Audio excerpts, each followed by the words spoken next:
আসসালামু আলাইকুম, সবাই কেমন আছেন? আশা করি সবাই ভালো আছেন। অনেক দিন পরে DIY ভিডিও নিয়ে আসলাম।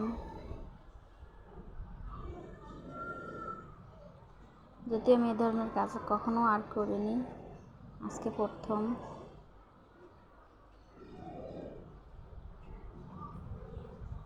তবু ট্রাই করছি কেমন হয় দেখছি। এটা আমার অনেক পুরনো টপ, 1 বছর আগে। এই টপটাতে আমি অ্যাক্রিলিক কালার দিয়ে কালার করেছিলাম। তখন আমার হাতে রং ছিল না। বারান্দায় থাকার কারণে বৃষ্টিতে অনেকটা রং উঠে গেছে।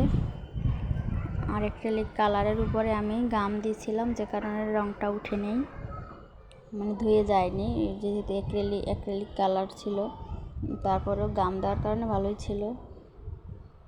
তো এই রংটা দিয়ে এখন আমি এটাকে ডেকোরেটর করবো। এখন প্রথমবার যদি দেই, রংটা দিতে দিতে কিন্তু মানে প্রথমবার দিলেই হবে না। আপনার রংটা যখন দিচ্ছি, ভিতরের রংটা দেখা যাচ্ছে লাল হলুদ, আগের রংটা ভালো করে মুছে, তারপরে ময়লা টলা ছিল সেগুলো মুছে নিলাম, তারপরে রং দিচ্ছি।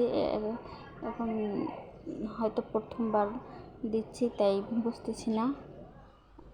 সব ভিতরে রং দেখা যাচ্ছে, হয়তো একবার দিয়ে রেখে দিতে হবে। আমি দিয়ে দেখছি যে, আর যেহেতু গাছ লাগানো, আমি ডাইনিং টেবিলে নিয়ে নিয়েছি, আর রংটা লেগে যাচ্ছে দেখছিলাম আমার অলক্লোদে, যে কারণে আমি আবার কাগজের উপর বসে নিয়েছি। আর গাছ আছে যেহেতু, সেজন্য ডাইনিং টেবিলে আমি গাছগুলি এক সাইডে ঝুলিয়ে নিয়েছি। আর এই গাছটা আমি কাটিং করে তারপরে যখন ডগা বেরোয়েছে তখন আমি লাগিয়েছিলাম। প্রায় 2 মাস হয় টবটার বয়স, গাছটার 2 মাস বয়স। মাশাআল্লাহ, গাছগুলো ভালোই হয়েছে, কিন্তু টবটার কারণে দেখতে বিশ্রী লাগছিল। এখন রুমেই রাখবো ভাবছি। তো ভালো করে সাবধানে একটু রং দিতে হবে, যেহেতু গাছ আছে, চারিদিকে সুন্দর করে দিতে হবে। তারপরে আমি এভাবে রেখে দেব শুকানোর জন্য, কারণ একবার না শুকালে আপনি আরেকবার কীভাবে দিবেন, একেবারে দেওয়া সম্ভব না। একেবারে দিয়ে আপনি মানে ক্লিয়ার করতে পারবেন না। যখন রংটা শুকিয়ে যাবে তখন আবার দিচ্ছি, দেখেন আর ভিতরে রংটা দেখা যাচ্ছে না। 2 বার তো দিতেই হবে। এবারে দিয়ে দিলে ক্লিয়ার হয়ে যাবে। যে এখন দেখছেন একদম ভিতরে রং দেখা যাচ্ছে না। একটু সুন্দর করার জন্য আমি উপরে আরেকটা রং দিয়ে দিচ্ছি, মানে সুন্দর একটু দেখার জন্য।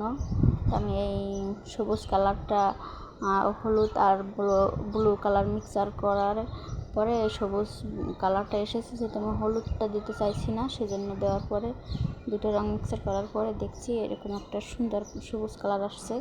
এটা দিয়ে তো আমি ডেকোরেটর করবো। তো দেখতে কিন্তু খারাপ লাগছে না। আর হলুদ রঙটা দিয়ে আমি ফুল একটু ডিজাইন তোলার চেষ্টা করছি। আসলে আমি এরকম ফুল টুল হাতে কখনো কোনো কিছু আর্ট করিনি, কাগজে কলমেও না, যার কারণে আমার কোনো ফুলের ভর্তি অভিজ্ঞতা নেই, জানি না কী ফুল। তারপর আর্ট করে দিলাম। এরকম ফুল আছে কিনা কমেন্ট করে জানাবেন। যেমনই হোক, সব কিছু পুরানো জিনিসও একটু সুন্দর করে গুছিয়ে গেছে, নতুন করে সাজিয়ে নিলে কিন্তু দেখতে সুন্দর লাগে, আবার নতুনের মতো হয়।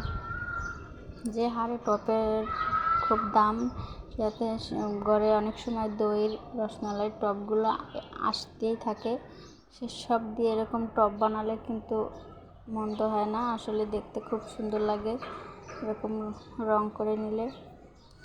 যাই হোক,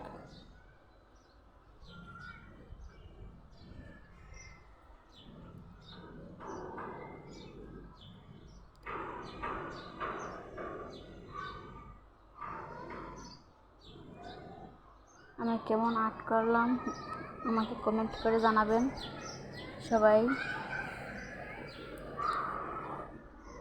এই হলো আমার ফাইনাল লুক।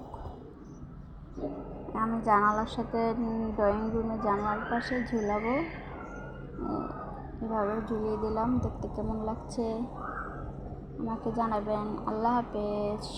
সবাই ভালো থাকবেন, আর সব সময় বাচ্চাদের হাদিস নবীজির জীবনী পড়ে শোনাবেন, যাতে তাদের মন দিল নরম থাকে, মানুষ হতে পারে। অন্তত শিক্ষিত হলেই হবে না, দিল নরম থাকতে হবে। আল্লাহ হাফেজ।